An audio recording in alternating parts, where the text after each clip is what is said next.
All right, we're back, man.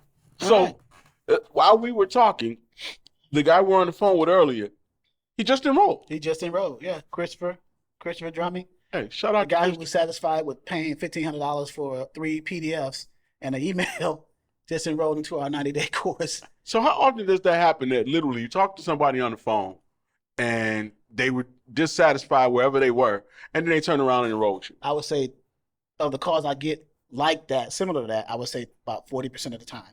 Okay. And what are the things they're usually dissatisfied with? Well, price, number one, and then value, and then not being able, because when he said ghosted, remember when the call first started, I thought he was talking about me, so I had to have him repeat that. I said, well, can you repeat what you saying? He said, yeah, the guy that I got my training for before I called you, I'm listening to your YouTube. He gave me 3 emails or 3 PDFs, and I was supposed to have a one-on-one with him today, but I can't find him. He ghosted me. So I heard that word ghost. I was thinking he was talking about me. So, because I never ghost anyone. So the guy gave him his money. And then when it was time to actually do the coaching and the one-on-one calls that he promised him that was going to help him, right? Then he couldn't find him. Casper the friendly ghost. Casper. Yeah. And then he said he saw you on what, YouTube? Yeah. So what do you do on YouTube? I have a YouTube channel, Dispatcher 101 Training for Beginners, and I also have a freight broker training 101 for beginners where I give. So some of the Zoom trainings that I do in my online training, some of them I make private, and then some of them I make public. Okay. Depends on the content and how private how in depth it is, and so I give value to I got like 30,000 YouTube Dispatcher subscribers and about 7,300 freight broker subscribers. So I heard you say freight broker. So what's the difference between freight broker and a dispatcher? So we define dispatcher as someone who sends off the truck drivers on under loads, under freight, under cargo, under commodities from pickup at the shippers to deliveries at the receiver. A freight broker is someone who arranges, now this is the literal definition according to DOT and what's called the FMCSA, Federal Motor Carrier Safety Administration. So if you are an instructor, let me say this caveat first. If you are an instructor, being able to teach should roll off the tongue, right? So a freight broker is someone who arranges for the transportation of freight. They do that by procuring or getting the shipments or the cargo loads from the shippers, their customers, and they sell those loads for a fee to authorized motor carriers, truck drivers. That's what freight brokers do. And you have to have what's called a broker license or a broker authority. You have to have a bond and other requirements before your license become active, and you are legally able to do that, to arrange for transportation. Okay. So how much does it cost to start to become a freight broker? Not the class, but just the work part. So the application for a broker authority as well as a motor carrier authority, because it's the same application on the FMCSA website, it's a $300 non-refundable one-time payment. That's number one, the application. After you fill out the application and submit that, then you have to apply for your bond, what's called a bond. And the bond amount is $75,000. It's a one-time annual premium for that. It's based off of credit. Most bond companies either do what's called a surety bond or a trust fund. Most new brokers will go the surety bond route because it's credit-based. So the better your credit, the lower your premium. So I have a bond company relationship with a bond company that can give you a low premium for the year of $750 to have a $75,000 bond coverage for that year. And then I've seen as high as $2,250. So you need a bond. So that's another cost. So you figure $300 for the application to be a broker. Okay. Let's go to low end, $750 for the bond. Okay. Then you need a UCR, which is a Unified Carrier Registration. Brokers need to apply for that because some brokers are asset-based. What do I mean by asset-based? Some brokers have their own trucks and trailers. Trailers are also considered assets. Okay. So a UCR, that's a one-time payment about between $75 and $100. So you add that in, right? I should have had my calculator up. And then as a broker, you need to also have what's called a form filed with the FMCSA called the Form BOC3, which is that form designates a process agent or a process server for your brokerage. But what does that do? If a shipper or a motor carrier files a claim against the bond of the broker for unethical or just bad behavior, then A process server is someone who steps in. You know those people who walk up on you and say, "Hey, you've been served. Are you SADON?" "Yeah, I'm SADON. What do you want?" "You've been served." Basically, that's what they do. So that's a BOC3. That's a form BOC3. And then some brokers take on extra supplemental insurance to make themselves look good in front of their customers who they are soliciting to for shipments, for loads. The extra supplemental insurance is called CCI, contingent cargo, or E&O, errors and omissions. So contingent cargo is contingent upon the carrier's cargo insurance. So the carrier's cargo insurance gets covered first, and then the broker's insurance kicks in if the value of the damage is more than the carrier's cargo. And then errors and omissions protects the brokers if they make a mistake on a shipment. They make an error or they omit something, right? Okay. That's what errors and omissions insurance does. So if a broker has a flatbed shipment, they forget to tell the driver to tarp the load. Driver picks up the load, straps it in but doesn't tarp it, transports it to the receiver. Receiver rejects it. That's the broker's fault because he didn't tell him that load needed to be tarped. Okay, so those are the minimum requirements of a freight broker. So if you're a dispatcher, do you need any of that stuff? Negative. You don't need any of that. Dispatchers don't need to have any type of operating authority as a dispatcher. All you need is your business set up and then a carrier to agree with you to be their dispatcher. And you have to have that contract, that dispatcher agreement. So why would a person want to be a freight broker versus a dispatcher? Because conceivably, freight brokers theoretically make more money than dispatchers because they are the ones who are procuring, or I keep saying procuring, but just getting shipments, getting loads from the shippers, right? And if a shipper gives you a load tender paperwork, basically saying, "Hey, I got 20 shipments I need moved this month." Each shipment pays $5,000. Brokers get to put their margins on that and sell that load at a discount to the carriers, and that's how they make their money. So let's say, for example, each load a broker gets from a shipper, $5,000, they take 20% off of that. So 20% of $5,000 is what? $1,000, right? So what's left? $4,000 to sell to the carrier to get them motivated to move that load.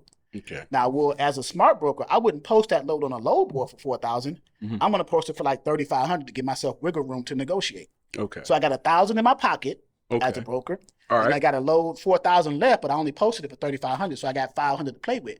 So if a carrier calls me and say, "Hey, I don't want it for $35, give me $38." Well, I got that $500 to play with, right? That's how the game works on the broker side. So can I be a freight broker if I have a felony? Yes. Do I need a degree to be a freight broker? No. So I could be a freight broker from home as long as I can get the insurances and stuff that we talked about. Yep. So now you teach freight brokering 101, right? I do.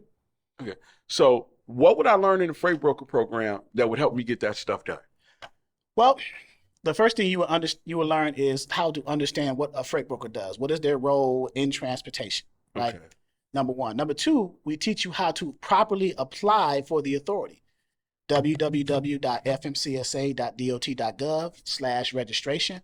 Again, if you're an instructor, this stuff should roll off your tongue, right? You should be able to tell people literally where to go. www.fmcsa.dot.gov. Look it up, /registration. On that site, you're going to go to registration. It's going to take you right to the portal. You're going to get to what's called a URS system, the Unified Registration System. On there, it's going to be a new applicant or a returning applicant, someone who started the process but had to step away from the computer for a minute, go to the bathroom or whatever. Then they got to come back and log back in. In there, you fill out electronically what's called the OP-1 form. That is the application for a motor carrier and broker property authority. That's literally the application. It has 8 sections on there. You fill that out. At the end of that section, you pay the $300 non-refundable fee for that. So under section 2, where it says type of authority, however many boxes you check, that's how much you pay $300 for. So if you check 2 boxes, then you're paying $600 because $300 per checked box. But that's the process there. After you do that, the FMCSA will put your information as a matter of public record into their what's called register. Because everybody who applies for a new authority as a motor carrier or as a freight broker gets listed in the FMCSA's register because people need to see that this person has applied for a new authority, right?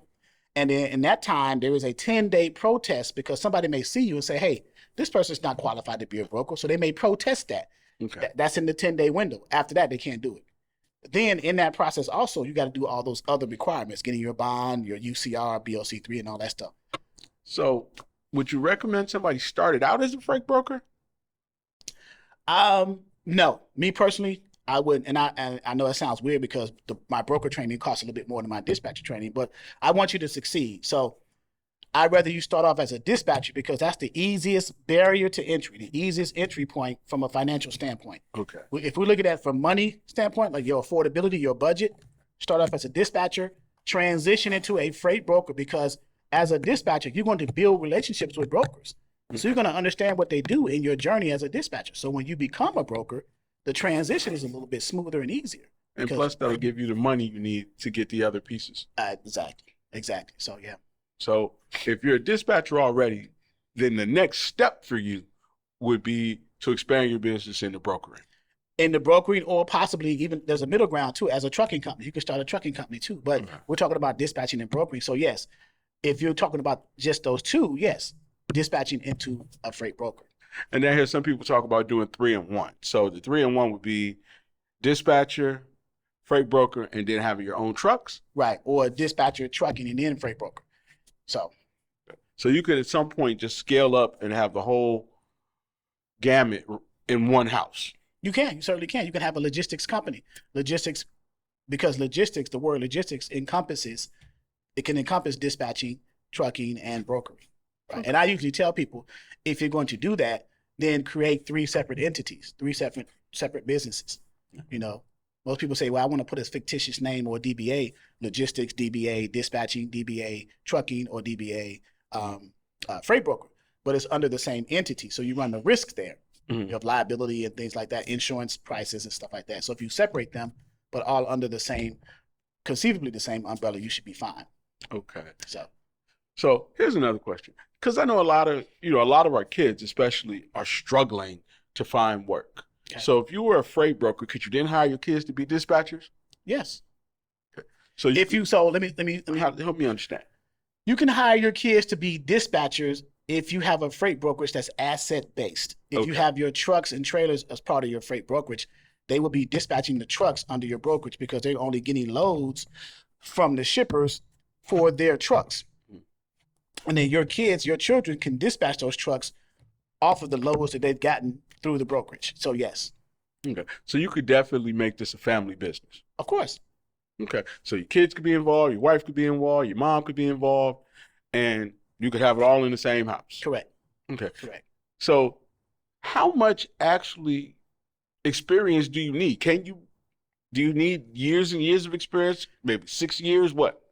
Not years and years of experience, but I would say if you come from a call center or a sales background, it'll be helpful for you in brokering because when you solicit to the shippers to get their loads, if you have some kind of sales or call center experience, that'll kind of go a long way. But if you're coming in brand new, bare bones, no experience at all, of course, it's going to be more of a challenge. I'll be honest with you. So, yeah. So, again, you could have a felony, or you don't need a degree. Okay, but if you have some sales experience, some call center experience, it would help you tremendously. Oh, yes. Yeah. So this is really the underdog's opportunity to come up. Very much so.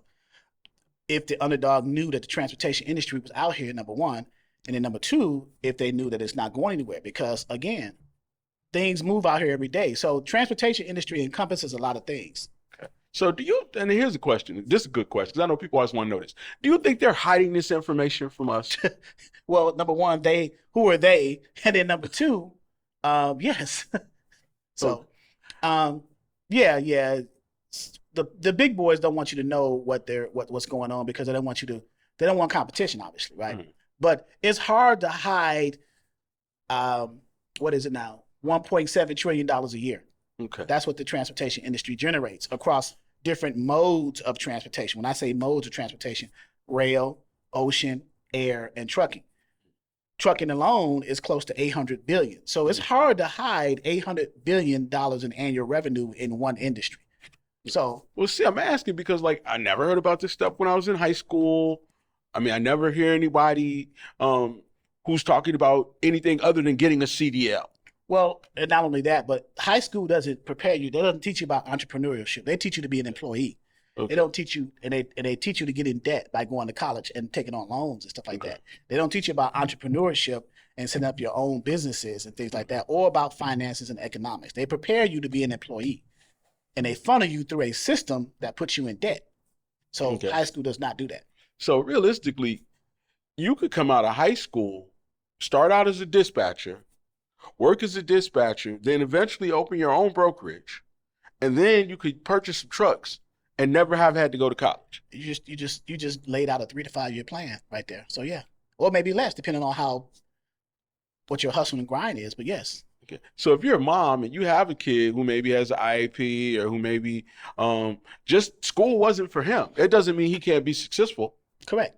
Okay. So this might be a great way for a lot of, young urban kids who are looking to avoid the military and don't really think college is for them to go. Avoid. That's a good word. Avoid. It's a great word. But yes, to honest, yeah. Well, I mean, I'm just saying, like there's an alternative, But there's definitely an alternative. because, and when I was a kid and, maybe when you were a kid too, it's like, you want to get a job Go to the or military. you go to the military. Well, I didn't want to go to. I don't fight other people's wars, so I didn't. I definitely didn't go to the military. So I went to college. Okay. So, I went to college too. and it put me in $22,000 debt. That was I don't have it anymore, but I'm just saying. So nowadays, a college degree, to me, my opinion, I don't want to speak for everyone. It's almost equivalent to a high school diploma, Yeah. right? And then the job market's down, things like that, economics, so blah blah blah. So, but yeah, So if you're a single mom and you got a son who maybe has a felony, who maybe struggled in high school and hasn't gone to college, this is a great opportunity for him. right. It is because it gives you an alternative and it takes away the psychological and mental health element because you got a felony, you're always feeling that everybody's against you and no one wants to give you a job because every application you touch, have you been convicted of a So felony it's like they in keep X amount of reminding years? you're a felon. It's like keeping you down. It keeps reminding you of a felon. You paid your debt to society. Okay. When you come out, why are you still being punished? It's almost like you got a scarlet letter on you, right? Mhm. So have you ever been convicted of a felony either overall or within the last X amount of years? So when a brother or sister even, because we have women who Have felonies have as felonies well. too. So when you see those on the application and you're like, man, you might tear it up. So, but yeah, so this is an alternative to that. This eliminates that because you don't even fill out applications. You're forming your own company. You're not relying on an employer to be an employee. You are the employer and you employ your own self. So here's another scenario. So you're a young mom. Obviously, if you're a young mom, daycare is extremely important. Okay. So do you really need to have daycare if you do dispatching? No, because you're working from home, so you can watch your own child at the house, and that can be an expense you can eliminate. You know, Okay, so unlike having to go to work and maybe one of the dollars, Dollar Tree, Dollar General, the dollars. Family Dollar, or Right. any of those, and work maybe 7 to 8 hours at what, $15, $17 an hour, Right. you could do from home a full-time job in about how many hours? You want to keep pace with the brokers and the shippers, so I would say 6 to 8 hours. Okay, so no overtime, and then you could literally just get right up and go make dinner. Conceivably, yes. Okay, Yes. so young single moms, people who don't have college degrees, people who maybe had some difficulties in high school, people who had a felony are not disqualified. Right. When you list it like that, all the social outcasts, right? That's what it sounds like you're saying. But yes, all the ones who are having difficult times getting employment or who want to be entrepreneurs but are having challenges in doing so, yes, this is an opportunity for you to do that, either in dispatching or in this case, freight brokering. So But let's keep it a buck because we know each other. I mean, we're sitting here like we're strangers, but we're really not strangers. no, Okay, so we both. I really don't like you, but go ahead. It's fine. He loves me, but anyway. But I mean, you and I both know what it's like to be overworked and underpaid.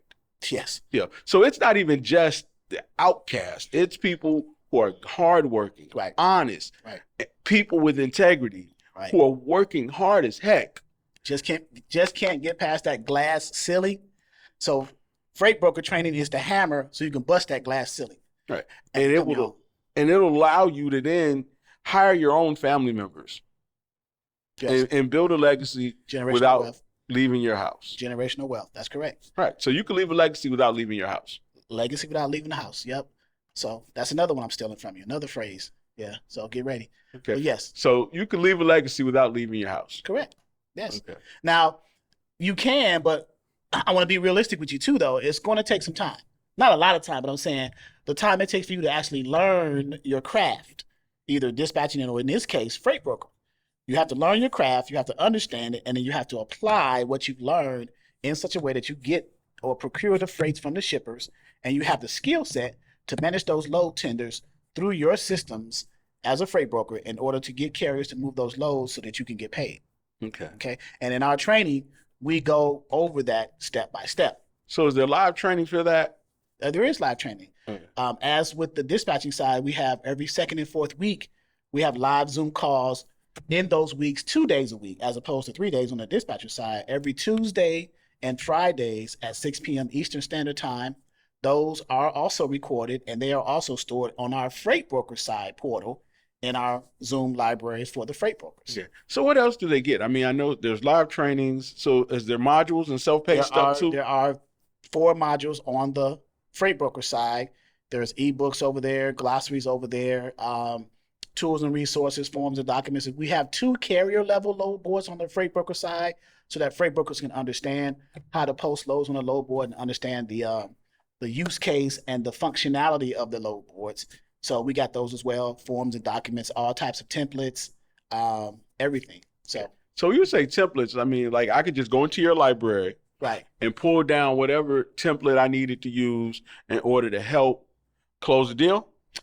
Not only that, but let me give you an example of a major template that you're going to need as a freight broker. So as a freight broker, you have 2 customers. Okay. You have the shippers who you are getting the loads from that you have the contract with, and you have the truck drivers or the motor carriers that you are selling the loads to that you have to contract and onboard to your freight brokerage. So there are different packets or packet types.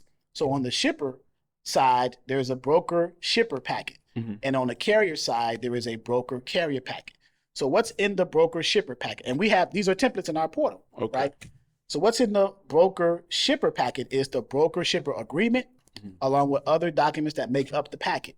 Okay. The same thing on the broker carrier packet. There is the broker carrier agreement and other documents that make up that packet. So, and we show you what they are. We explain to you the purpose of those documents that makes up that packet, mm-hmm. on the carrier and the shipper side. So we go into grave detail so that you can understand what it is you're doing as a logistics provider. That's another name for a freight broker. Logistics provider. Someone who arranges for transportation of freight. They don't move the freight. That's the motor carrier's job. But they arrange for the transportation of the freight broker. Okay. So like a real estate broker, an insurance broker, they are the middleman in that process. They broker the deal. They broker the deal. In this case, freight, cargo. Okay. So what's the investment for Freight Broker 101? Our investment for a single member enrollment is $899. It's still less than $1,000. $899. Remember on the dispatcher side, we were talking about the guy who spent $1,500 for dispatching service. Right. Well, even with freight broker, it's still less than what he paid for his dispatch. $899, and from now until July 2nd, we are having a 15% off sale of that $899 for the single member. 90 days access, same concept as the dispatcher side. 90 days access, and then month-to-month subscription if you want to continue. But that's the price point. So quick question. Now we see people charging a lot for these programs. $2,500, $3,000 for 2 days. Okay. So why are you charging what you charge? Well, number one, I'm not trying to break the bank. Number two, I know who my audience is because these are beginners, people who are trying to get out of a situation that's tough for them, employment, maybe not having a job, maybe just coming home from the penitentiary, whether it's male or female, difficult time, trying to change the trajectory of their future, mm-hmm. right? So why would I charge something that they can't afford to get to what I'm trying to teach you? Right? So you're trying to help people get started instead of you just getting rich. Correct. Okay. Right. Correct. Because I believe in helping people more so than the money's going to come. Okay. So this is really about the people. Of course. Yeah. Okay. All day. Because my passion is helping others, training, whether it's training or giving money to a homeless person, whatever, helping others.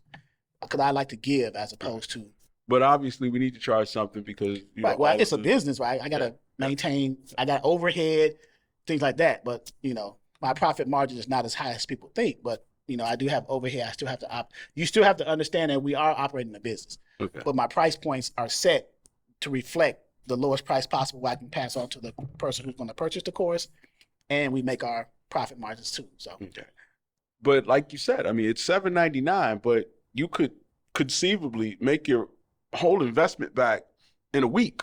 right. So it's $8.99, 15% off. So whatever that number is. But yes, you can make your with the freight broker side is you cannot make it back in a week because as a freight broker, you're going to be working on getting the shippers. Once you get the shippers, it's going to take you about a week or two to get a carrier to procure and pick up those loads and make your margin. So yeah, I would say within a month's time if you do it the correct way. That's more realistic. All right, so it's $8.99 just to be clear. Maybe I misquoted before. I don't want to confuse anybody, but it's $8.99. Right. Okay, and if we were just seeing anywhere between $1,000 a week per load, is that how we would look at it? Right. So shippers give freight. So shippers work with two people. They want their shipments moved to their customers two ways, either through direct trucking companies or through freight brokers. All right. So if shippers don't have the time to deal with trucking companies, they will hire freight brokers to deal with the trucking companies for them. Okay. That's the purpose of a freight broker. They provide the logistics. They are logistics providers. They arrange for the transportation and they charge for that service, right? So shippers give brokers what's called a load tender to either accept or reject this proposal, this deal. Okay. Let's say a load tender is paying, and what a load tender is I'm a shipper. I say, hey, I got freight I need to ship to my customer over here, this receiving facility, and I want to do it for $5,000. Okay. The value of the shipment is high enough. I can afford to pay you $5,000, Mr. Broker. Here's the load tender. Accept or reject that. If you accept it, then you are, as a broker, are responsible for getting that freight transported from my shipping facility through an approved motor carrier to the receiving facility. That's what brokering does. Okay. So, like, there's some freight brokers that are making $300,000 for $500,000. Okay. So how are they doing that? Well, they have an abundance. Well, I won't say an abundance, but they have, let's say, 10 shippers. Okay. And each shipper is giving them 30 to 40 shipments to move per month, or load tenders to move per month. And then they have a fleet of trucks or trucking companies that are onboarded or approved for their freight brokerage. So they build up a large carrier network, or they could also be what's called asset based. They can have their own trucks internal with their brokerage. So they can, when they get the shipments from the shipper, they move them through their trucks first, and then whatever's left over, they can pass them on to the approved carriers and finish the process. So that's how it works. So it's kind of like double dipping. Triple dip, if you want to, but yes. Yeah, because you get paid from the driver or the shipper, and you get paid from the people who actually have the freight to move. Right. The shippers, you get the load tenders from the shipper. Okay. And then you take your margins off of that. All right. And then you pass the rest to the driver at a good rate, and then you make your money there too. So. Okay. So the shipper is what's the shipper? So like people at home. The shippers are the customers. So manufacturers, distribution centers, people who make the products to be shipped to retail stores or whatever like that. So if I'm a lumber manufacturer and I need to ship my lumber finished products to a facility that makes wooden furniture or whatever, right? Okay. I'm going to pay a freight broker to move those loads, whatever amount that is on the tender, to ship it, transport it via a motor carrier on a flatbed trailer to a store to make the finished product. Okay. So, yeah. And then we're going to hire drivers. The freight brokers are going to get the broker drivers. Deal between the driver and the shipper. That's correct. They're the middleman. Okay. So the freight broker is going to broker a deal between the driver and the shipper. That's correct. They arrange logistics, right? They're the logistics provider. They arrange for the transportation of freight by doing what SADON just said, getting it from the shipper and giving it to the motor carrier. And they make their percentage, their margins in that process. And some of the margins anywhere between 20 to 35% per load tenders. Now, in my training, I advise the new freight brokers to charge anywhere between 15 to 20% margins, because you're coming in new, you're coming in hot, you don't know anything yet, you haven't proven yourself to a shipper. Okay. So, right, you have to build your experience up. Okay. So All right. So cool. So with all that said, you're doing something new because we're sitting in your new facility, by the way. So anybody's watching this on, we're sitting in the new facility. welcome to the Exodus Logistics Learning Center. All right. So what exactly is the Exodus Logistics Learning Center? It is my man cave, which I hide from my wife. No, I'm just kidding. It is a learning center where I mainly do. I'm in the process of doing live in person, me personally, weekend trainings in dispatching and freight brokering. So on the dispatching side, they are going to be Saturdays and Sundays at 3 p.m. to 5 p.m. And then on the freight broker side, they will be Saturdays and Sundays from 6 p.m. to 8 p.m. Right now we're going to do every first and third week of each month because every second, remember if I said earlier, every second and fourth week, I'm having my ongoing online training. So Okay. can't be two places at one time, right? So what was the motivation behind actually building a school or a center, so to speak? A center, I wanted to tap into the local demographic out here because I'm in an area here in the Hampton Roads area where there's transportation is kind of prevalent. We have a lot of ports here, trucks move through here a lot, and I wanted to tap into the area because I wanted to provide my service in person, in real time to the community, and teach them about transportation. So I'm also reaching out to local institutions, prison facilities to offer courses there as well, and other things I got on the plate as well that I won't mention right now. Right. Yeah, Because there's some challenges in the Virginia Beach, Hampton Roads area, obviously.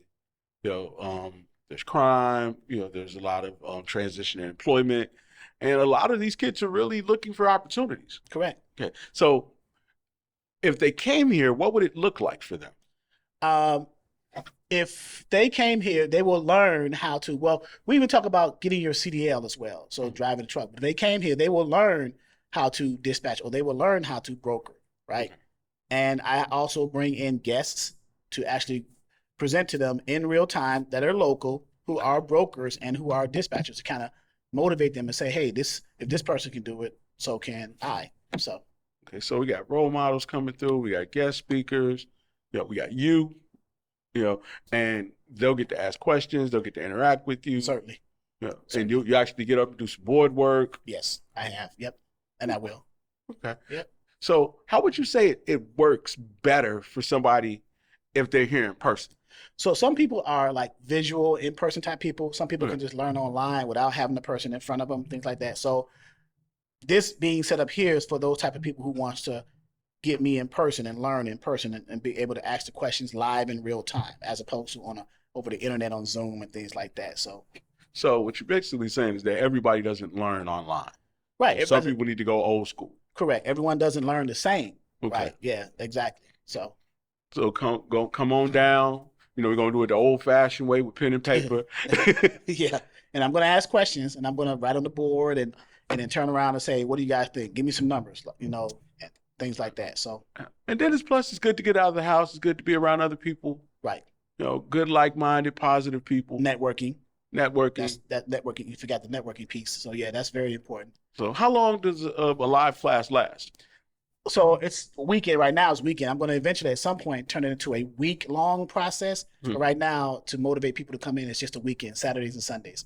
So Saturdays on the freight broker side, since we talk about freight brokering, 6 p.m. to 8 p.m. Saturdays and Sundays. So I'm assuming that's a good time because most people, it's not during the week where people work, right? And it's on the weekend where people get their stuff done, like early in the weekend, and then in the evenings they can come over here and. So you get all your housework, yard work, all those kinds of things done, and then come on over. So where are you located? I am at 3101 American Legion Road, Suite 21A, Chesapeake, Virginia, 23321. That is in the Western Branch, North Suffolk area of Chesapeake, Suffolk, Portsmouth. So for those of you who are local, you're familiar with that area. So are there some surrounding places, like Yes. within an hour of here, that if you live those places, you can still come here? Yes. So any 7 cities is pretty much close radius, close proximity. Chesapeake, Norfolk, Portsmouth. Norfolk, you take the Midtown, you're here, get off at College Drive. Virginia Beach, the downtown tunnel, and then the 164, you're here. Suffolk, if you're in the Suffolk, like Main Street, you just come out 58 and then get on 664, get off at College Drive, you're here. So we're in I don't want to say we're in a centralized location, but it's a decent location. So you could pretty much within 100 miles of here make it down, go to training, and then drive back home. yes, you certainly can. Yeah. Yeah. Yeah. Because 100 miles. that shipping extends out to them, right? It does. So it's the 7 City Hampton Roads area, the northeast part of North Carolina, perhaps the western part of Virginia, the northern part of Virginia, Richmond area, if you know, and an eastern shore. So if you come to that area, and if you happen to be from out of the state or whatever, you're in here, you're in Virginia in this area visiting family, you want to stop in, by all means, come see me. All right. Well, let's take a break and then we'll talk about a little bit more about what we got going on here at Exodus Learning Center. All right.